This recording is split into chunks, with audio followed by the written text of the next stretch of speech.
On this episode of Nurse Incarcerated, I have a very special guest.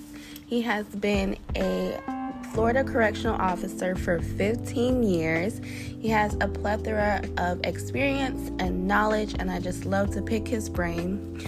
Every time I have a conversation with him, it's such an in-depth and positive conversation that I definitely wanted to share this with everyone. And without further ado, I have Officer Juan.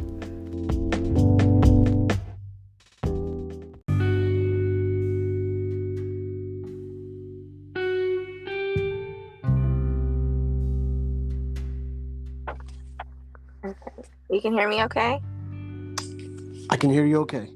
Okay, perfect. Thank you so much for joining me, and welcome to Nurse Incarcerated. We have our special guest today, Officer Juan. How are you today? Good. How are you? I'm doing good, actually. Before we start talking about your life in corrections, I want to talk about your early life. Okay, where did you grow up? From Miami. You're from Miami. Okay, Yes. gotcha. So you're a long way from home. So tell I me definitely about am. your... Do you miss it? A little bit. A Just, little bit. I like to go from time to time. Not live anymore, though. I think that's Gotcha. everyone. Yeah, definitely. You want to go back to where you used to be, but don't want to stay too long. I got you. Exactly. Okay. And as far as your family dynamic, do you have anyone in the correctional field? I do not. You do not? Okay, so how did you even think about going into corrections? Was that your first choice growing up, or what was your career goal It early actually on? was my last after, but it became my first after I had been told who became my ex-wife. And when I was about to get into marriage, I had been told about her family members, all of whom had some sort of connection with corrections. Okay, so that's where the idea kind of came into play. It's not something that you ever thought about. It's something that was brought to you. Absolutely. Okay. What was your dream job or dream goal? What was your goals before you even heard about corrections? What were you thinking about? I was thinking I was going to be into the arts. I was originally going to be a digital artist or a web designer. And then I got into the thoughts of trying to get into law because that's what my father was. And then I had intentions of going back into computer science or programming while I was in corrections. Okay. So did you see corrections as just being a stepping stone at first, or something to do while you pursued or went back to school for web design? That's exactly what I thought it was going to be. Okay. And how many years later? How many years has it been? We're at 15 and a half now. 15 and a half. That is crazy. Okay, so how old were you when you first applied? I was 19 going on 20. I tried for the first class of 2008. I failed their credit check, and I kind of had to pep my step up a little bit. I originally tried after I kind of got turned down from JFRD, or with the Fire Academy, and from there I got the okay from my agency, and from there I kind of kept going, and they kept approving me for the next step, and here we are 15 years later. Okay. Yeah. Gotcha. So when you finally went into the academy, and was it what you expected? I know you said you had your ex-wife's family members in corrections. Did they give you some advice? Were you prepared when you first knew? Okay. Yes, all the things. Okay, I was definitely nervous. I was, a typical shy, naive kid Yeah, at who 19 years old. never had a job. Uh, I was, I had long hair. Really? I I, need to see those pictures. maybe after the program I'll show them. Okay, Yeah, I got a okay. couple pictures, in fact, um, that I'll send to you. So I remember getting told when I did the tour, like almost Mhm. everyone telling me, "Hey, you're gonna have to cut that, right?" And I was like, "Yeah." The last person told me. How long Um, was it? it was down my shoulders. Wow, okay. hmm And I remember, being nervous, walking in like oversized shirt and pants, kind of in a bit of a hurry. I remember also two of the officers who gave me a tour of the sixth floor, one of whom still, works there. And Okay. shoot, yeah, we greet each other all the time. Gotcha. 15 years later. That is crazy. Like, I could not imagine I was being just at the. telling somebody, Mhm. I was just telling somebody how, back then we would hear all these old grumpy people just kind of telling us what to do, and now we're the old grumpy people. Right, It's definitely a right. new generation because the average age of people who have the same amount of time as me, Mhm. they're not in their 50s or 60s. They're kind of my age, and they're, if not in their mid to late 30s, they're in their 40s. It's the generation is a little younger this time, so that's Okay. different. Now, you see a lot of the correctional officers branching off into law enforcement. Did you ever think about going into law enforcement at any point? I did. I did back when I was maybe 2 to 3 years onto the job, because around that time was when you could apply to cross over to police. You had to wait 3 years. And then I remember working on the floor that I was working on, the felony floor, with a certain officer. And he had essentially told me, you know, if it's an unspoken rule that if you are 5 years into the job, you're stuck. There's no way out. Your mentality will suddenly start to tell you this is it. This is going to be your career. And so we had told each other, if we were going to do police, we were going to try to get into it as soon as possible. But eventually I kind of gave in to what my ex-wife, wife at the time, was telling me. And that was, there's a career here in corrections. There's definitely job security, safety.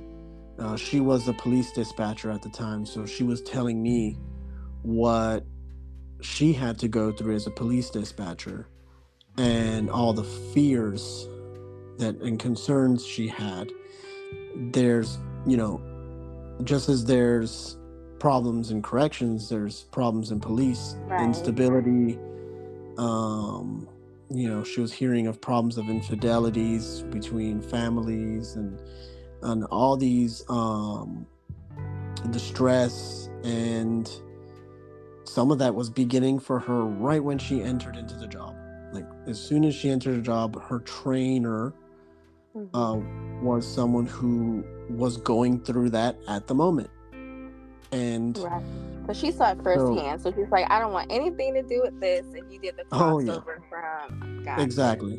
So So, that makes. it's about the devil that you know, and not the devil that you don't know. And Gotcha. so in that case, she got me to stay in corrections. And I got all the warnings, from her family members on up, the taboos, what to stay away from, etc. Okay. And what are some of those? What did they share with you as far as the taboos? Oh, well. Okay. Well, because we were a young couple, you know, Mhm. I was immediately shared, okay, that this is a occupation where marriages normally don't last. And if they do last, it's because you have to be well grounded in your personal life. You can't bring these kinds of problems that you deal with on the job at home. And another one was, you're going to get tempted to want to get as far as promotion goes. There's gonna be times when parts of you are gonna change. You're gonna have to um, you don't want to be someone who is a company person, or essentially is like a butt kisser. And you don't want your job to change you. You still want to be the person who you were before you joined the job, to be who you are while you're on the job. And that tends to be a problem, with many of us. We change and shift, we shape shift with our careers. But how much of that we allow into our lives, is mostly dependent of who we are as people, who we are morally, before we are confronted with situations. Right. Now, at that time, I know because hindsight is 2020, but at that time, hearing that advice, did you take it seriously? Was it in the No, back of your head? No. no, Okay. no, I did not. There was some of it that that was exciting.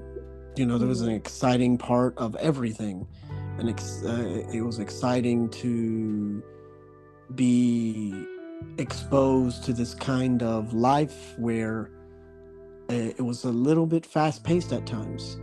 Some Right. days it Yeah. was the easiest job in the world, but the other days it was, you know, you'd be 1 minute it'd be 3 p.m. coming in, and the next minute it's like 8 o'clock. 5 hours have passed.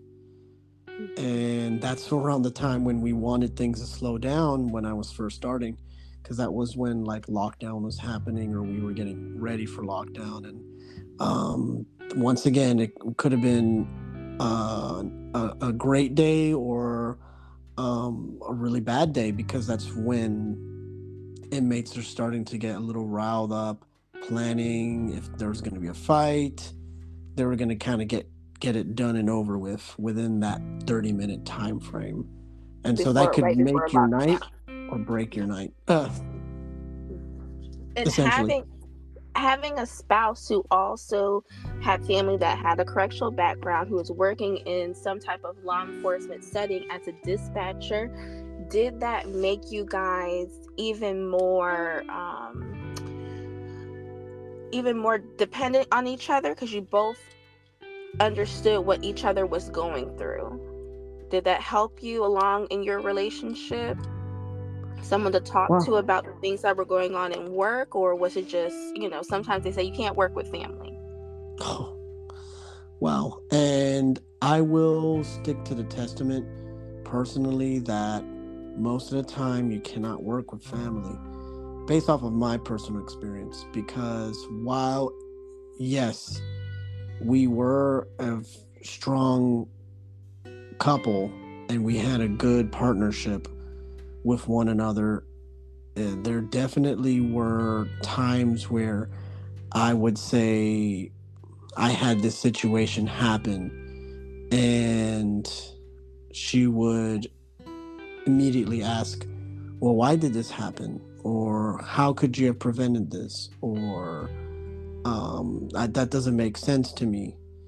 And it definitely can take a toll where your what you have going on in your workplace can essentially isolate the other person.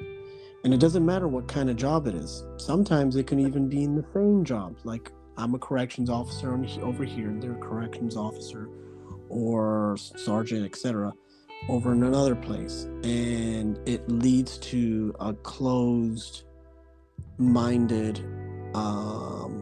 environment, dependent on what kind of environment we're exposed to. For example, if I'm in working as an officer in the mental health floor, and this person is my partner's working as an administrative officer on, say, classification or booking, or in medical screening areas or medical kind of job, or anything clerical.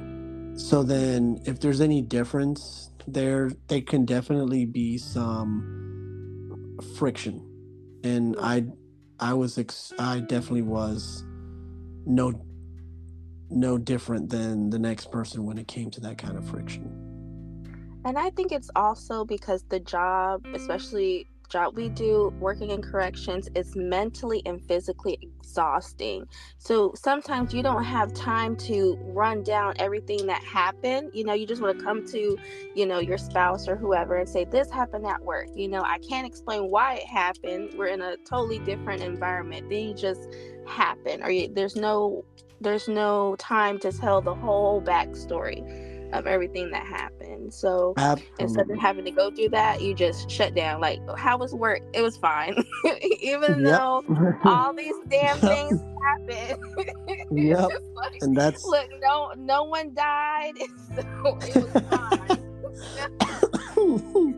Yes. That's how I feel with medical. PG. It's like it's Yes. hard for me to explain, like, I just saved somebody's life. Like, when I come home, I need flowers and the red carpet. Like, you don't understand what I go through, Agreed.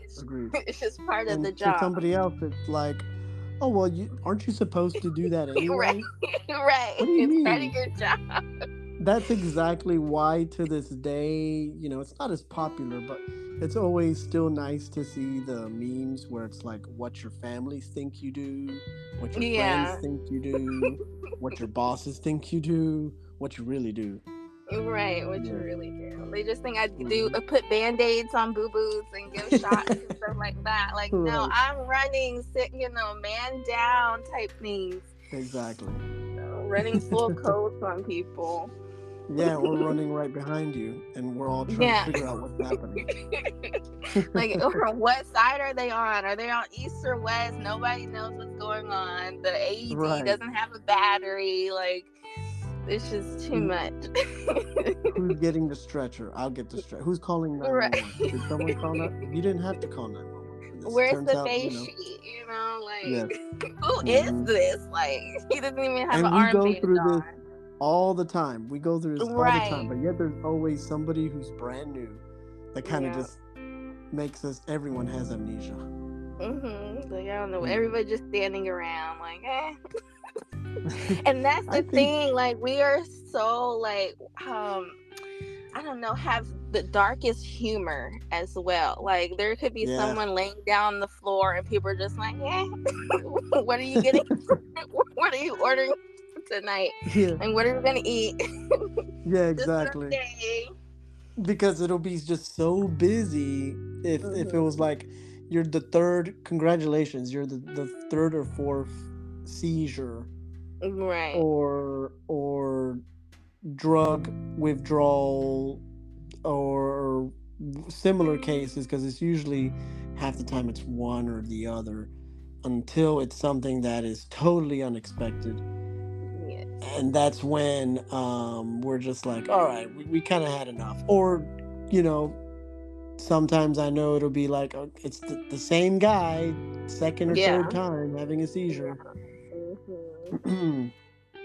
Yeah, we're just like, you know what, let's talk about food. Who's gonna order out? Because it's one of those things. Definitely. Do you remember your first code? Do you remember your first emergency signal? Oh my goodness. I do remember. It wasn't my first. Okay. I don't think it was, but I do remember training with a certain officer.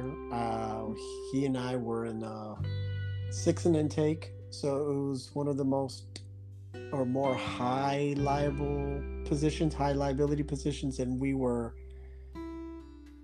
in intake this night. The sergeant was a very strict sergeant.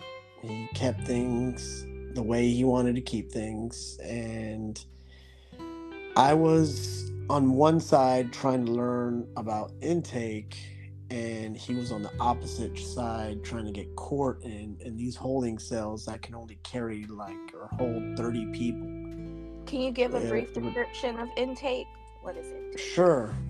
So intake would be immediately the first section where the first processing area, and there's at least 3 or 4 processing areas. It would start at intake, move on to property. Most jails are kind of built this way. There would be an intake area, a booking area. There might be a property before, after, or med screening area before, after. Doesn't really matter what order. It just matters that you kind of go through all of these checkpoints precisely. So when you're in intake, you essentially, for the safety of everything, as soon as you come in, everything you have on you is immediately removed. And that goes as far as your personal property, your money, that's going to be accounted for and stored elsewhere. Nowadays, it's just stored electronically by putting your cash into a machine or a dispenser, and then when you get out, the same amount is given right back to you. May not be the same dollar bill, but it's going to be the same amount. Get your money back every day. Okay. Yeah. And so and all that is done for the sake of counterfeit checking. But once again... Oh, okay. Gotcha. Yeah, I did not understand. That's exactly why it's done. That could be another charge right there. Exactly. Gotcha. Exactly. That's kind of why we do what we do. So, and then the second reason is because we're in the situation that we're in nationally regarding the war and situation with fentanyl. That's why we strip search our inmates who have any drug-related charges. We immediately have them strip searched. So that way they're in front of us. We are certain to the most degree that they don't have anything on them with respects to any narcotics or any drugs which might cause serious harm. From time to time, they'll at least have it brought in. And it used to be a very common case for a little while we were at the jail. Still is, but that's not as only because... Yes, that is the case because of how high in demand these drugs are, to the point where people will pay for it even in a maximum security facility. And so when they're having their personal possessions taken, that's when we inventory it. We kind of let them know this is what they have. And then from there, they're brought around to booking. They want to make a phone call. That's kind of where we get all the information we can get out of them. To the degree when it comes to building their criminal profile, sending that off to statewide and nationwide law enforcement agencies, making sure that if they are charged with a felony, we pretty much just gather their information. And from that point forward, if they are eligible to get released, which nowadays it's becoming more and more possible for people who got arrested on certain charges, that they can get out the same day if they wanted to.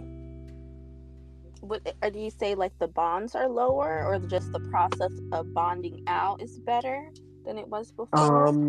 In that there's actual bonds for DUIs now. Okay, okay, Used to gotcha. not be the case. In this, also for the sake that there's bond amounts for petty thefts. That used to not be the case. The only difference is for domestic violence. You have to go That's still before a the 24-hour judge. rule. Okay, Yeah. not the least. Okay, gotcha. So while you were in intake, this was one of the most memorable, or one of your most memorable. Um, Yeah. I had a like, coworker just go shout man down," and on the radio, and we were all like, "What does that mean?" And of course, everyone was playing wait, Monday wait a morning minute. quarterback, Wait a and minute. So that was not told to you what man down meant? Was this early yeah. on in your career? Like you were like, what is this? Or were you used So to signal? Were you used to signal 17? Or like, we we we were taught about it just like any other class. It's just this okay, something that you coworker was of like, mine. what is that? Okay. He froze. He didn't know how to react. He didn't know what to say. He was told listen. Okay, this is the script. Here's the script for you. All Okay. right. Anytime you have this happen, you got to say this signal. This is the Okay. specific number 17. Yeah.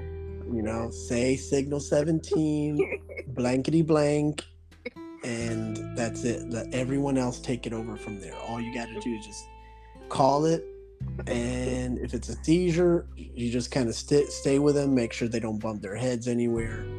Other than that, you just you just wait there and wait for the cavalry to arrive. Right. The And boots. so Yeah.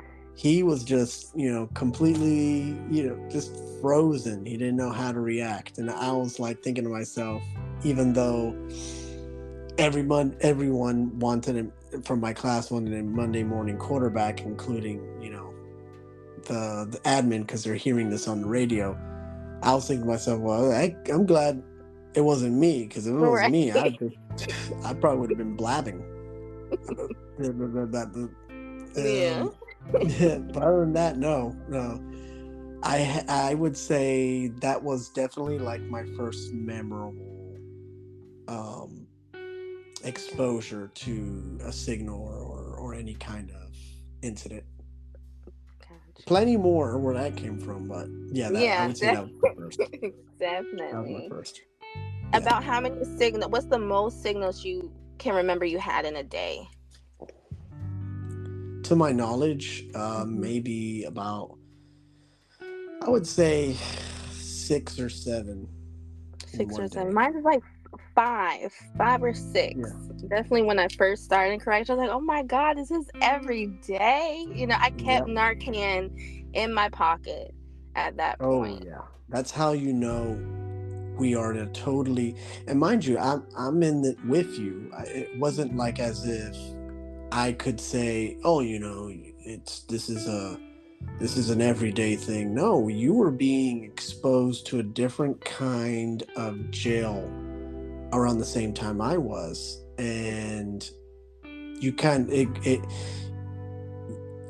it doesn't grow with you. You grow with it. Right. You are, because today's jail is not yesterday's, and the problems that we were dealing with then Mhm. is nothing compared to the problems we're dealing with now. It's almost nothing. Gotcha. And that's true. That's true. Because it's just so, and that's why I got into corrections, because it's so fast paced and I love learning and I like, to be on the edge of my seat, and push myself mentally. Of, Yes, as far as like nursing side of doing an assessment, someone coming down and saying this and saying that, okay, what is it really? You can't precisely. breathe. Is it really asthma, or are you having an anxiety attack because you have court tomorrow? It's kind of Right. that type of I, challenging. I I could tell you that 15 years ago, Mhm. there would almost be no need for me wanting to have to learn more and more and more as a first responder. Essentially, it's like kind of what I had said. I just call the signal and just let everyone else come. But nowadays, besides the fact that there's more medical emergencies happening at one time, Right. that, in Yeah. other words, that means response is not always going to be as fast. Then Right. there's also the number of medical emergencies or related issues that happen. And because that happens, that kind of has to make us as officers, in order to have to determine, okay, is this something that I'm going to get my medical staff to get involved, or can I let it wait? Can Hmm. I kind of assess this at first on my own before I kind of come to jump to a conclusion as to what it is? And if so, who do I let know first? Right. And that has So, happened. I remember there was a signal, and it was a signal of someone being unresponsive. And by the time medical got up to the cell, the guy was awake, and we're like, "Oh my God, what's going on?" And the officer was like, "I was doing count. I was trying to wake him up. He wouldn't wake up." And he honestly thought he had overdosed or something like that, because he could not okay, wake the guy up for anything. So okay, just having the knowledge of knowing what signs to look for as first responders, like, is this person turning blue? Are they breathing? But I think genuinely in that moment, he just, he did the right thing. He wasn't sure, so he called the signal. But I've definitely been in situations where there were multiple signals, people, two cellies overdosing at the same time. So we needed our officers there to kind of, someone start chest compressions while we're working on this person, helps with the oxygen, someone get the AED. So it's definitely a team situation. oh yeah, Mhm. absolutely, How because has it's your relationship been with medical? Has going back from, you have 15 years of experience, going back to the early days. um was there a relationship with medical, or just like you call the signal, like you were saying, and kind of get out the way?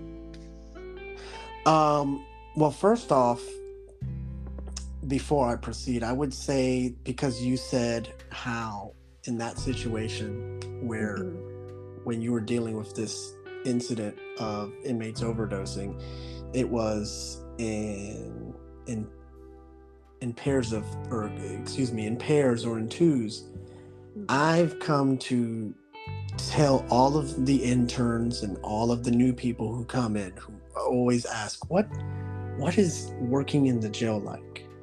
And I kind of made a joke, and I was like, um, they asked, what exactly where I work, and I was like, it's not the Johnny Good, but it's like the Johnny Murphy's pretrial detention center, because everything here works by Murphy's Law. I just say, Yeah. this place is Murphy's Law. So, like, when one thing happens, something else happens at the same time. It's like a full moon everywhere for Oh yeah. everyone. Yeah. And so, essentially, you have to be used to working in a job where it's like, if a fight gets called here, a fight is going to get called on the west side. Yes. If the signal 17 gets called here, there's going to be a signal 17 downstairs in the lower level. And Yeah. so that's when things can get kind of crazy. And that's something they don't really train you at the academy for. They train you to go to the one, and that's it. But when you have several happening, that's when you really know what you signed up for. And this is where, oh, all the training you did, well, this is where Yeah. it's going to pay off. It's gonna Yes. come. Yes, Oh, and just yeah. having to think on the fly, like, what the Yes, hell? and this is where it's going to answer your next question. This is Hmm. where it's going to also determine how well I know you, or how much I'm going to like you as a person from this point forward. So, like, if I can work well with you, and or if I don't work well with you, or if you don't work well under pressure, then it's going to be able to say what kind of person you are from this point forward. And there's been some times where people kind of buckle under pressure, and the spotlight is on you from this point. So if you Right. like You're say, waiting and watching, like, okay, you're yeah, like, unhinged.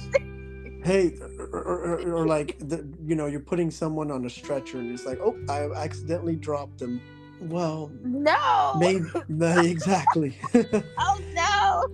I've Or definitely seen close calls, especially when y'all go down the stairs with people. I'm like, oh God, somebody get your oh yeah, head. no, yeah, yeah, you don't want that, God, absolutely. And yeah. so or when they just the typical, like, I put their head where the feet should go. Yeah.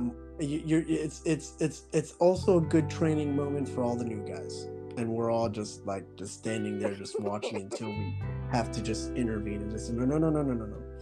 But anyhow, I would say that's actually good moments right there during these kinds of interventions, or where we have to, it's a life or death kind of situation, or it's a situation where time is of essence, where I'm getting to know someone, such as a medical staff, and see how they react, whether it's a provider, an RN, or more or less below or above,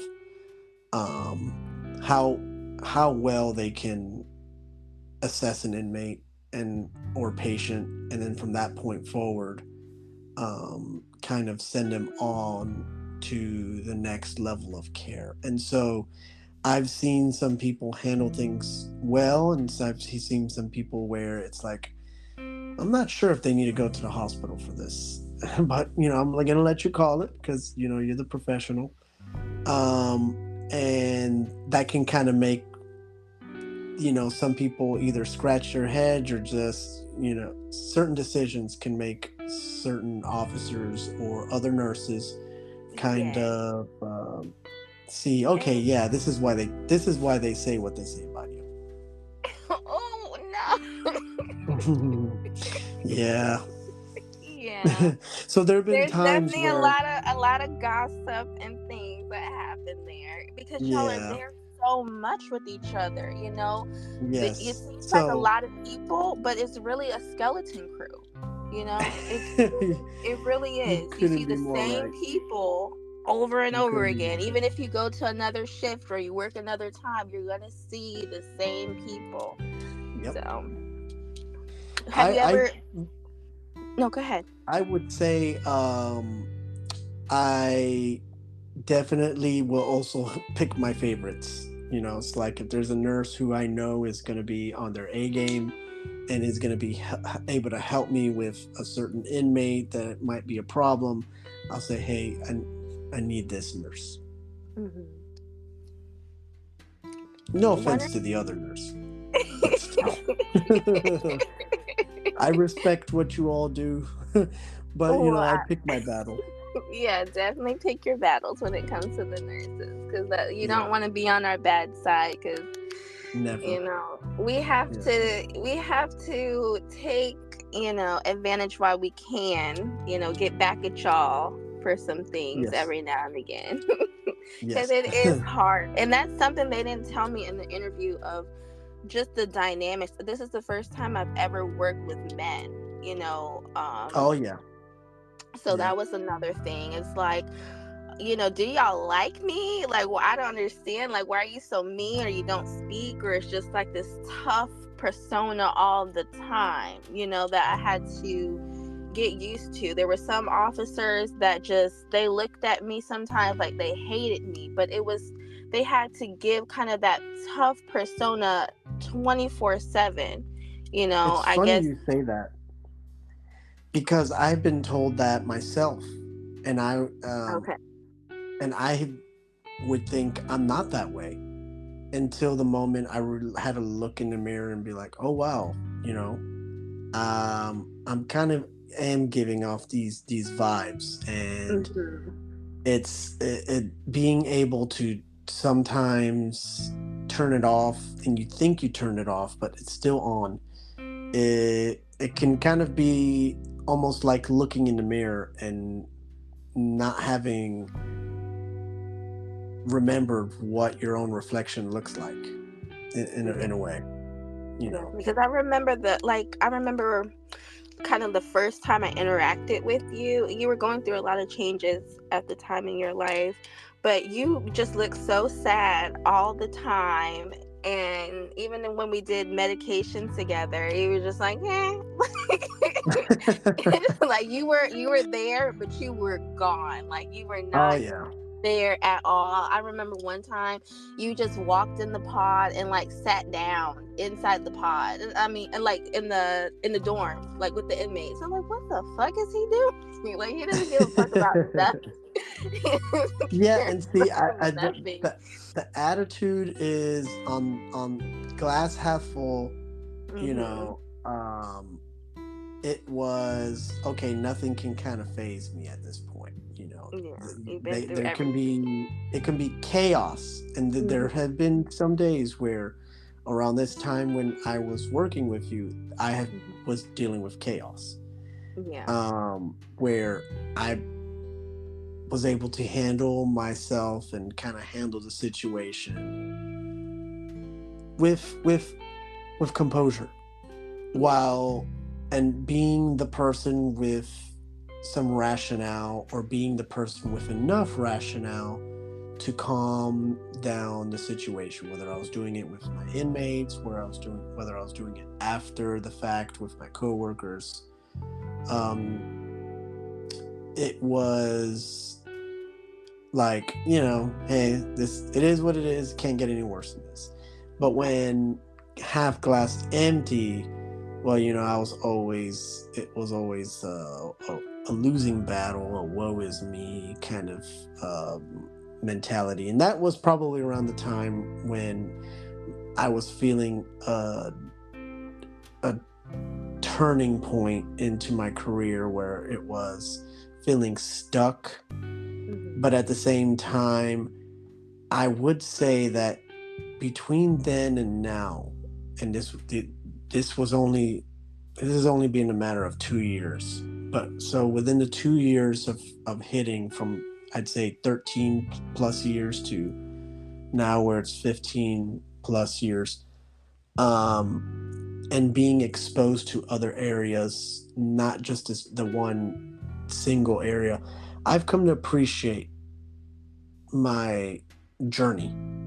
I've come to appreciate even that moment, to realize that I'm humbled, because things could always get worse. And for at one point or another, before then and after then, I was dealing with worse. Around COVID was a very bad season.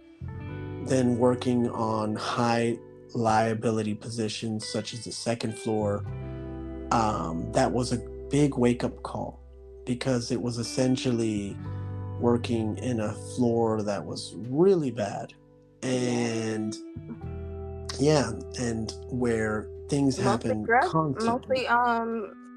People who are detoxing. That was the detox floor. Correct. That's what we refer And to, second floor, detox floor. You yes, have to check on these inmates. You have to watch them. They have to constantly, get up and every take day. their medication or they will die. Yes, and it was, I believe it's still done. It's just somewhere between every 6 to 12 hours, there has to be some detox rounds. And so I believe it's somewhere between 3 times a day. And having to do that round with a nurse right before or after another round with a nurse, whether it was medication or TB checks, or then if it was day shift, it was, in addition to those, it was mental health is on the floor, or see, I didn't think about all that because I work nights primarily, but day shift, you do see a lot more foot traffic. Them going to appointments and that, court visits. Yeah. So I've come to come full circle all over again. Sometimes we need a little bit of that. Sometimes we need a little bit of people, officers like me, a little bit of exposure to to heaven and hell to kind of appreciate earth. Appreciate it, I I yeah. I love the sun. I l- I love the grass. I love waking up today, because at the end of the day, things could always be worse. And when you're at the worst position, when you're at rock bottom, when Mhm. you come to be a little above it, oh, you're so thankful. And Mhm. so, coming back to Midnights, or if I could like look back at who I was, mind you, I was going through, life changing events.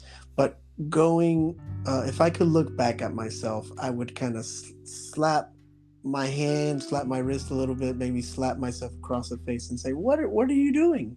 Yeah. Appreciate it, appreciate life, because things could always get worse. And you know um whenever I work in different positions, it's a blessing for me. For me, every day it's a blessing. I can say, being at this point, I'm blessed. I love. I can actually say it for once. I do love my job. Good. I'm glad Yeah, because some points thank I you. was like, oh, he looked so sad. But what, like, just kind of moving around or changing from morning shift to day shift, what really kind of brought that back for you, that love of your job again? What was there one thing where it's just Yeah, changing your it was mentality? mostly, it was personal choices, wanting to. One main one is just trying to be a more of a father Okay. to my child, and trying to catch up to the parts of their life, or my child's life, that I did not want to be vacant. I wanted Mhm. to have And an extra day with her, if you will. And so that was one reason. And of course, wanting to, after being a graveyard worker, zombie, for yes, it's a good definitely a amount of my zombie. career. Yeah. Yes. I wanted some healthy rest, or a healthy lifestyle. And so That work getting an life exposure to that. balance. Yes. Yeah, it's Yes. And definitely mind you, I made my mistakes. I still was making my mistakes then. But that's all tied with personal life and personal choices. And really, I mean, I I have been an example in my career of, this is how you don't do things, Mhm. while at the same time I can very much be, I'm usually the person who's guiding somebody on, whether it's a new person, a new officer, an intern, a visitor. I'm the one who is the most excited to kind of show them around, because I Like welcome to hell. yes, We have exactly. drinks. Exactly. There's we have drinks upstairs, and please show yourself out, and I'll be your tour guide for the evening. And so, um but yeah, I would definitely say that, being in both shifts, and working both shifts, and getting working both sides too, because it's always some sort of competition, it's always some sort of high school drama. Oh yeah, And of course. The yeah, hierarchy. Yeah. there is a hierarchy. And so, when you kind of have been on both sides of it all, or you know you understand both sides of the story, and gripes and grievances, you kind of want to be that person who wants to essentially solve the problem, especially if you care about your job. You Yeah. want to be able to, okay, so like, person A is always talking about person B. Person B is on another shift, on another schedule. But you've worked with person B, and you can kind of attest for yourself, okay, is person B really the problem, or is it just kind of halfway down the middle? Or is Yeah. it some sort of issue that person B cannot really take care of or handle? It's out of their hands. Maybe person B is kind of like the only officer who might be trying to do their job, but the other two guys are not really doing anything about it. There's always so many variables. What's some advice that you would give to a new officer? Oh, def excuse me. Definitely always you always want to never stay comfortable. And that's essentially kind of what I was doing. I love that. Yeah, staying Yeah. stay in the same position. Yeah, don't stay in the same position. Be a constant learner by exploring different positions. Always try to, it's always good to inquire. But of course, I would say if there's any kind of dying culture, it's common sense. Common sense. Yes. Yeah. So just get next to a person, kind of see what they do, emulate it, see what you did wrong. If that person had common sense like you, then they would kind of say, okay, that's good, or this is how you could have done it differently. And I can say in my job, just about everyone who cares about their job, especially if there's at least one or two within every group or squad, which that is the case for me, then they're going to tell you, this is how you could have did it differently, or this is how I would do it. Or someone such as myself who is on their way out one day, still learning different areas, or coming back to an area after years of change, there's always someone who knows what they're doing and is passionate or likes to help and say, oh, we've done it differently since then. So because of that, I would always say, yeah, always get your feet wet. Now, what would be your next step as far as in your correctional career? I would say two things. Besides promotion, that's number one. Of course. Number we two, gotta make more money. Exactly. I would say number two would be actually enveloping that mindset. And what does that mean? What does that mean in a job such as mine in the year 2024? That means unlearning certain behaviors. That would mean unlearning certain mindsets that kind of kept me stuck where I've been. And whether that's being someone who has been quick to assume certain things, like there have been times where the pressure would kind of get to me, right?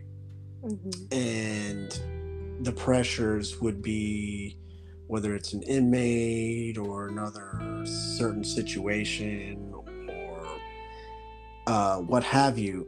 And here I may have an inmate out of these 7 other dorms trying to catch my attention, trying to be a good Samaritan or a good citizen and say, hey, there's about to be a fight over here, or hey, someone's about to have a seizure. And us will kind of be those of us who are inept to give in to the kind of pressures of these other situations might not come to realize, oh, this person's actually trying to help me. Right. And another thing is being open to help, being open to receiving help.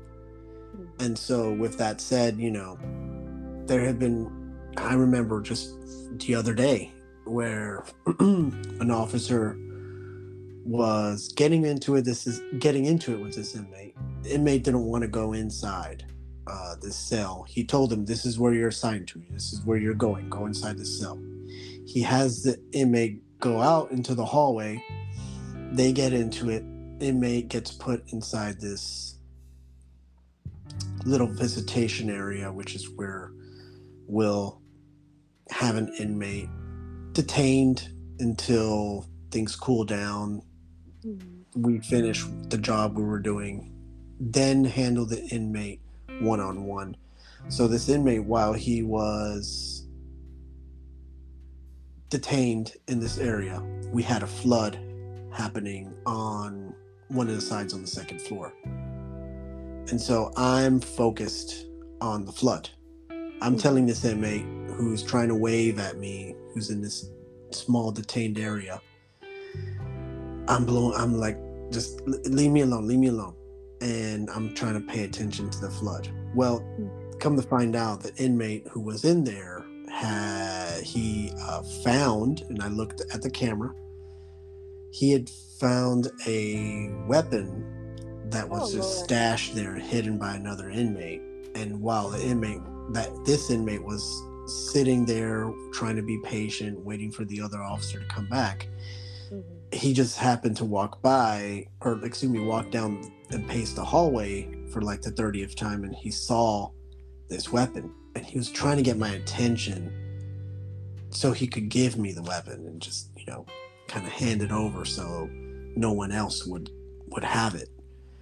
And that's exactly what I mean when I say, not giving in to the pressures and being open and not tunnel visioned. Right. Because you could be missing another issue right there. He could have been like, Precisely. You don't want it, I'm going to keep it. Or when you come in here, it's me and you. Exactly. And so it's situations like that can save a life. And so I would say always, have an open mind, always keep your mind looking at the positive into things. Don't give in to the pressure, don't give in to the environment. It's easy to do that. Definitely. Yeah, because I think at some point, I of course have developed anxiety while working there, but I was also a kind of, I would say, a meaner person. I just, me too. I don't have time for this. I don't have time. I don't want to talk. We're not finna joke. It's just, I'm trying to get through this. Because they don't tell you about. For me as a nurse, they didn't tell me during the interview about sexual harassment. They didn't tell me about the verbal abuse that I would get sometimes from inmates, officers, other nurses. The physical demands of it. They were like, "Oh, you get to pass meds and and that be in the clinic or something." And that's as easy as it gets. Yeah, I was like, "Oh, this is great," and then it's like, "Oh my God, what did I get into?" And I remember my first med pass. It was on I went down to lower level with the trustees, and I almost started crying. Like, I was tearing up. But even, the trustees were nice to me. Like, it's okay. Take your time. Like, I was freaking the fuck out, It's like, no, I can do this. I know I can do this. Let me calm down and kind of be in the moment. I think that's something that I struggle with is sometimes when I get overwhelmed, I'm thinking all of these thoughts instead of like being in the moment, and I trusting myself to know what to do. So when you essentially were building these skills, these coping skills and mechanisms that you were having, would you say that you were learning it on the job at the time, something that you had not gone through, or was it stuff you had learned in life and you had to apply it? No, I've never went through anything like this type of anxiety level, because I've been a nurse for 3 years, and almost all my 3 years it has been correction. So I'm coming off of being a new nurse, a new environment, totally different from working in a nursing home. You're talking and to people that can basically beat your ass. These grown men towering over me, and I've never had to work in an environment where I'm constantly around men. I don't know how to maneuver through that. I want to be seen as a professional. I don't want to be seen as someone that you can punk. I want to be respected.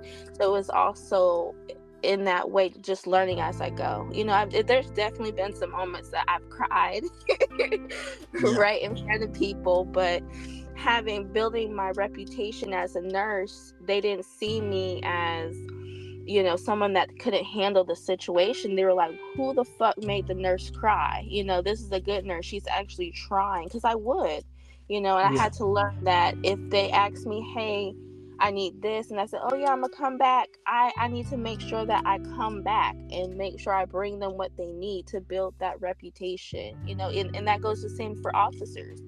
I've tried Oh to. yeah, 100%. And for us, we, especially a lot of the younger officers, will always think that respect is supposed to be automatically given, and it's that, and it never is the case, even if it's a squad where respect had to be paved. In other words, where you had other officers force respect, whether it's through actions, through consequences, through constant any constant kind of will change, and in this case, if they see two strict officers, but then one officer who they don't know, immediately they're going to try to talk to the one officer who and they think they can kind of talk.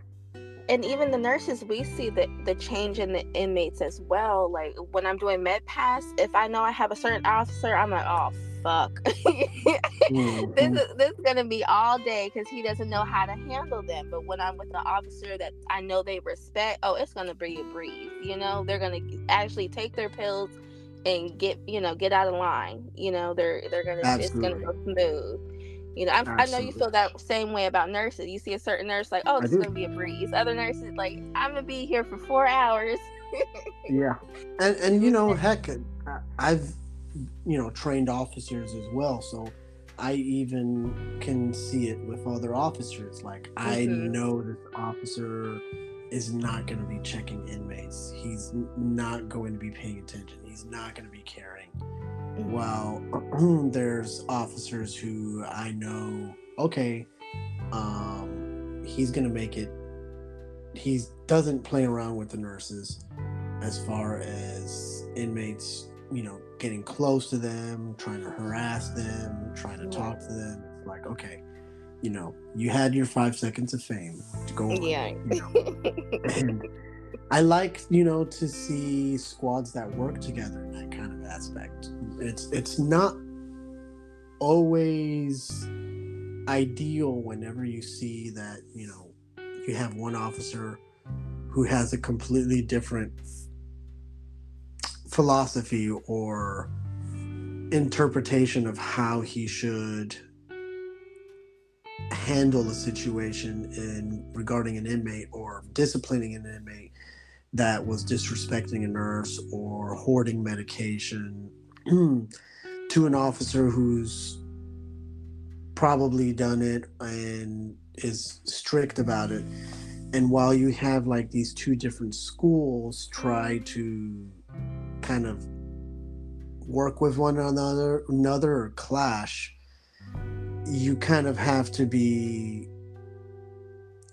that's where discretion kind of always comes in. That's why the word discretion always can be so constant.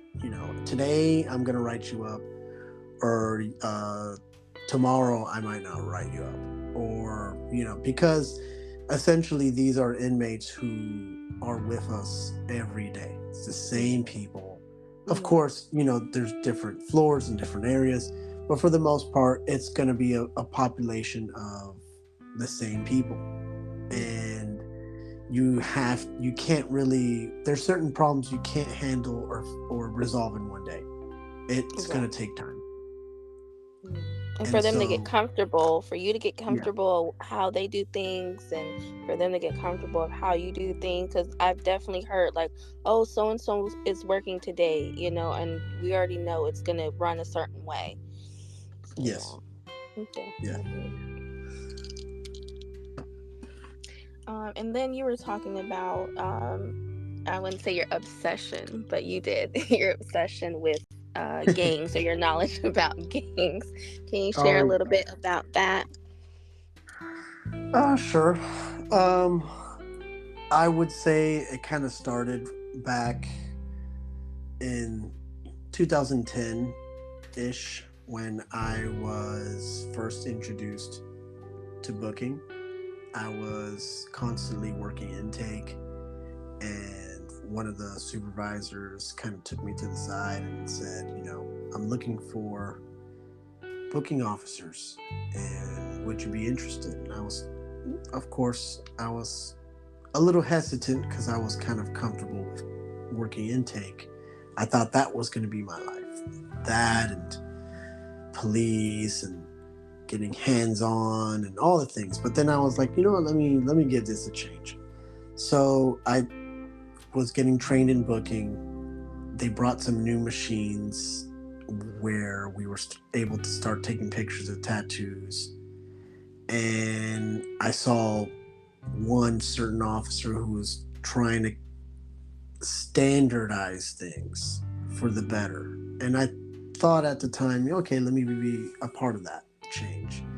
Why not? If there's something I can improve on or improve with, then let's make this for the better. And so I started taking pictures, getting kind of information from certain people. And I would say over time, I was starting to get interested in how there were certain gangs here in Jacksonville that were not from here. And it was essentially, in a way, it was like an immigration of different gangs and different walks of life coming to Jacksonville. And from what I was told, in a way, I'm not sure if I had told you before, but in actuality, I was told a good reason for one of these big changes as far as the gang life. One reason out of the many is because of Hurricane Katrina back in 2005. So at one point when Hurricane Katrina came, there was a certain gang that was very prominent in New Orleans, and eventually they brought their way down here to Florida after Katrina came because they had to move into different areas with certain family members who might have lived here in Jacksonville in this part of the area. Just like how, a lot of people who live in Jacksonville may have families in certain parts of Georgia there's always a pattern.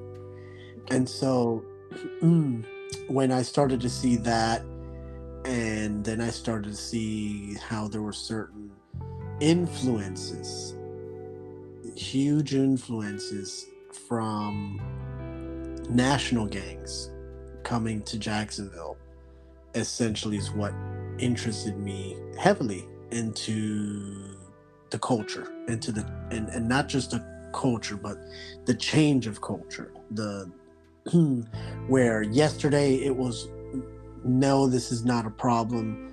No, there are no gangs in Jacksonville. At least that's what the forefront of the discussion was whenever press was involved or anything, to a very prominent and present, yes, there is. And this is what some of them look like, or at least this is what their traces they're leaving behind. And so over time, I would say I got into trying to see what was past the stereotypes, or like any kid or anyone else who kind of just only knew the Bloods and the Crips. I wanted to learn more than that. I wanted to learn exactly what there were. I kind of wanted to learn the history of it all, and why is it that I'm seeing these gangs that should be in the West Coast or should be in Chicago or etc. Why are they here? And why are some of them actually making a name for themselves here? How are they doing that? And I was learning that over time. And then being able to have the power to put, not only identify these gangs, but put a face to it.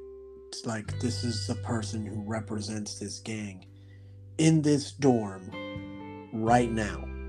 And seeing that that not only is there, can I paint a picture of who they hang out with, but why they hang out with them. And then on top of that, if there's any fights related, it's no longer, oh, they're just fighting because of food or commissary. No, actually they were fighting because of a problem, and it's a gang related problem that they had before they got arrested. And now they're resolving the problem together in jail. Now, was it mostly observation and your research, or were these people opening up to you when you were taking pictures of their tattoos? Were you asking, oh, what is this, or what does this mean? Or were they open to you? Sometimes they'll be open to it, to talk. I would say, in a lot of my officers tend to notice that the younger inmates would be more open to talk about it, and the older inmates would be very fraternal about it. They would be very secretive. And it's interesting because, that would essentially mean how affiliated, or how well affiliated they were with this group.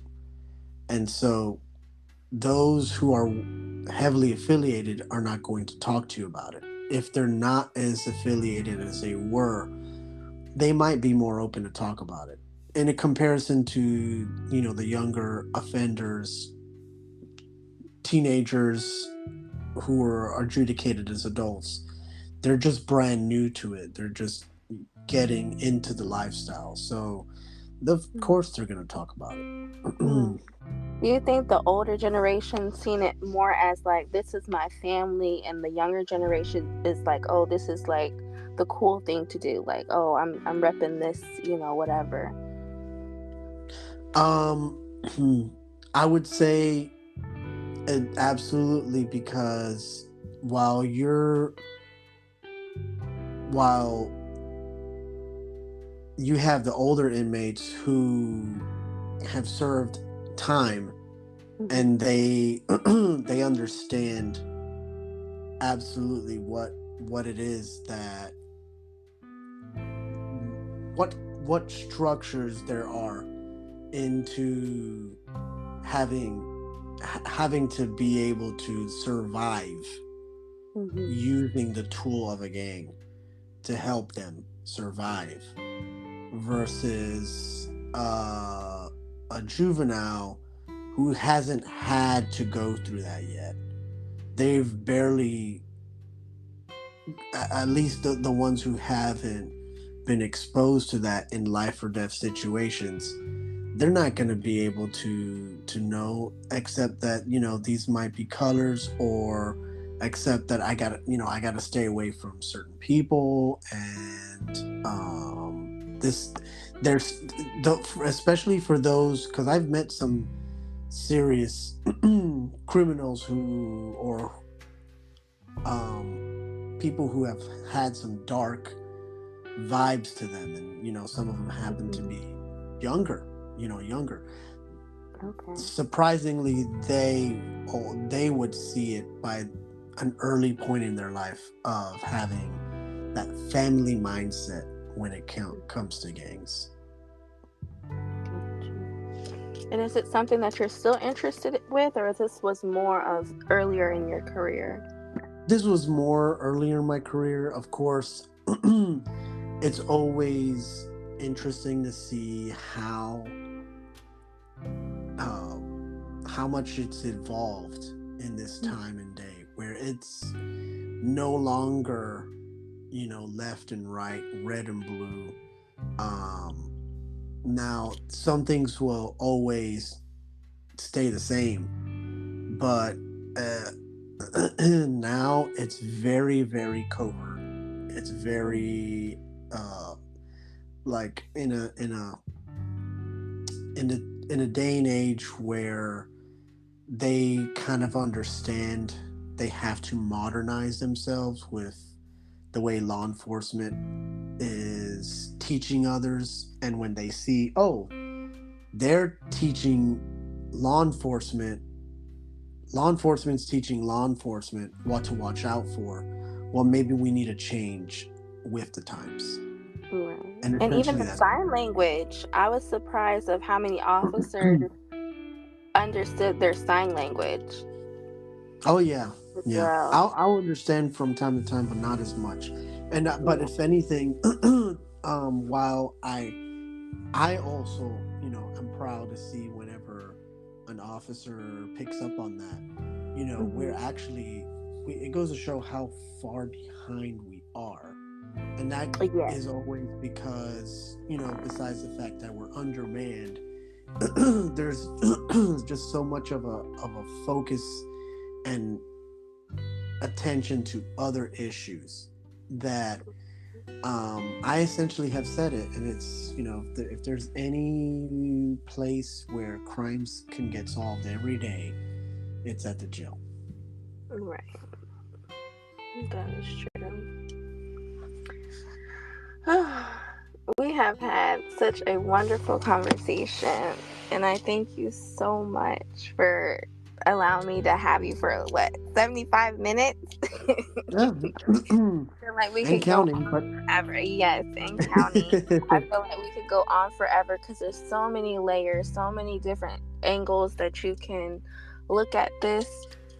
But I thank you so much for your time, and hopefully I can have you on again so we can go over some more interesting topics. Thank you. Well, thank you. Have a good night. You too.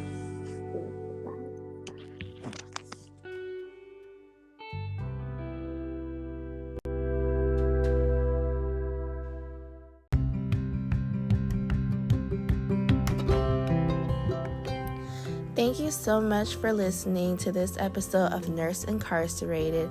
I had such a good time interviewing Officer Juan, who has 15 years of correctional experience, and how he navigated from the early years to now and how much has changed, and him finding the passion for his job again after so many years. If you want to keep hearing stories like this, like Officer Juan, and I also have an inmate that I'll be interviewing. So if you want to hear from an inmate's perspective of the correctional experience, please subscribe and stay tuned because you won't want to miss a minute of it.